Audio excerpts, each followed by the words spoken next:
All right, so we're back here on part three of Death Row's vinyl collection.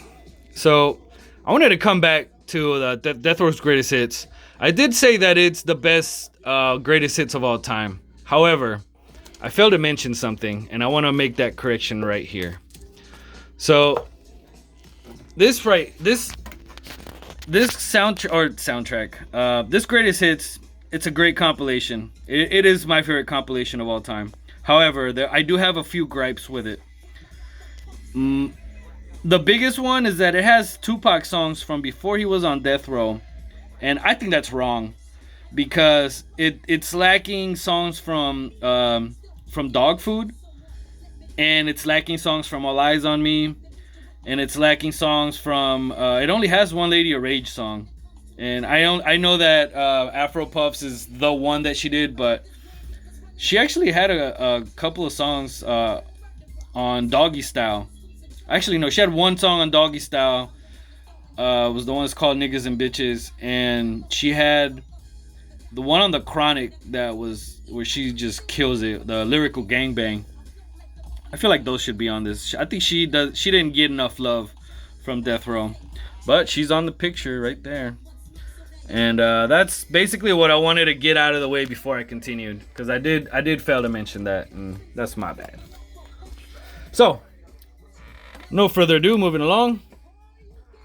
Daz Dillinger, first solo record, and I don't know any of the circumstances behind this besides the fact that when this came out, Daz was pretty much running death row because Suge Knight was already in jail. Came out in '97 or '98, I think. And yeah, Suge Knight was in jail. Daz was running shit, and I guess he put himself as like the head artist since Snoop was gone, Daz was gone, Corrupt was gone, Dre was gone. Like shit. Tupac was dead.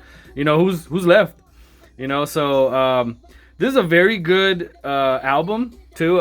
It's almost up there with the Dog Pound album with Dog Food.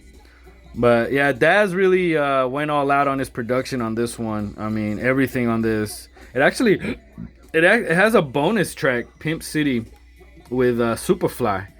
That's not on the CD, and I didn't know that until I got my hands on the vinyl, and I'd never even heard that song. But yeah, Daz Dillinger, Retaliation, Revenge, and Get Back.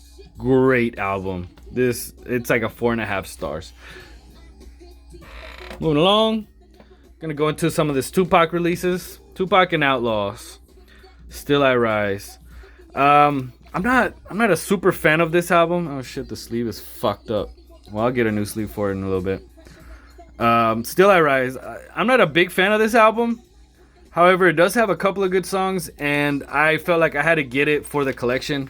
Now, one thing that's odd about this one is that it is a Death Row release. It is on their like official release list, but the label is nowhere to be seen on it. In fact, doesn't even have a label on it now that I'm looking at it more closely. It just says Interscope, which I guess, but oh shit, fucking sleeve. So like I said, I'm not a big fan of it, but lots of people like it. It's decent, I guess. Now, since we talked about Death Row's greatest hits, let's go into Tupac's greatest hits. Which this is not an original pricing, and I'm kind of sad that I never got an original because, if you're willing to drop $200 on one that's in good condition, by all means. This one was expensive enough. I got this one for like $65 from Amoeba. They had like some like 20% off, and I was like, fuck it, I'm buying it. And this has Troublesome, How Long Will They Mourn Me, those are Unconditional Love. Those are all unreleased songs, which are kind of bonuses. But if you're a Tupac fan and you don't have any of his albums, at least get this. This is definitely worth it. It definitely has all the greatest hits, and and then some. It has a couple of the unreleased songs.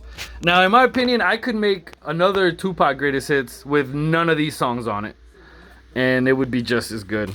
Quite frankly, Tupac put out so much music, so much material, and The dude was just amazing. Another Tupac release, Until the End of Time.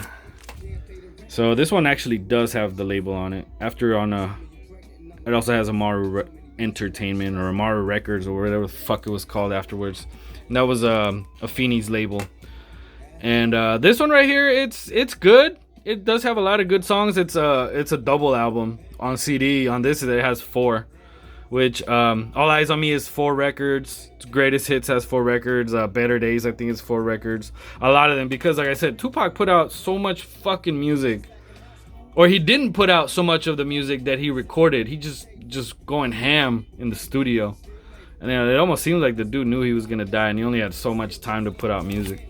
But yeah, this one right here, I think my favorite song on this is Good Life. Yeah, love this record. I don't know if it's a must-have, but if you're a collector, you have to have this. This has to be in your collection. So a record that I don't have that I wish I did is Better Days, which is also like, I think that's one of the weaker posthumous Tupac releases. So I'm gonna change gears on this one. Nate Dogg, G-Funk Classics Volume 1. Now, this is not a Death Row release. However, it is G-Funk Classics Volume 1 and 2.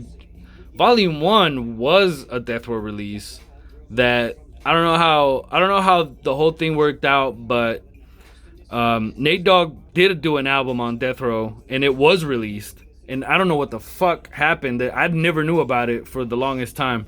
But if you find G-Funk Classics Volume 1, hey, holler at me. I'd like to buy that off you, because that's an official Death Row release. So this one right here, this is a repressing. It's a recent one that I also got from Amoeba, from Thump Records of all fucking companies. As you can see, Side A and Side B are all Volume 1. And those are all Death Row tracks. I mean, it's got Tupac on it, Snoop, Daz. You know, on the other side, you find a little less of them. I mean, there's Warren G and Snoop. It's Corrupt and Snoop, but it's, it's a decent. This one's pretty good. I like Volume 1 more than Volume 2, mostly because it is more of a Death Row. It has more of a Death Row sound. But yeah, R.I.P. Nate Dogg. Still missed. Now, I'm going to cut this right here, and I'm going to come back on Volume 4, and that will be the end. It's going to be a lot shorter, I promise, because it's all singles. And this is, up to now, it's just been albums, with the exception of the first 2, which was the Dre. But anyway, stay tuned. I'll be right back with the rest of them, and the rest are just singles. So I'll be right back.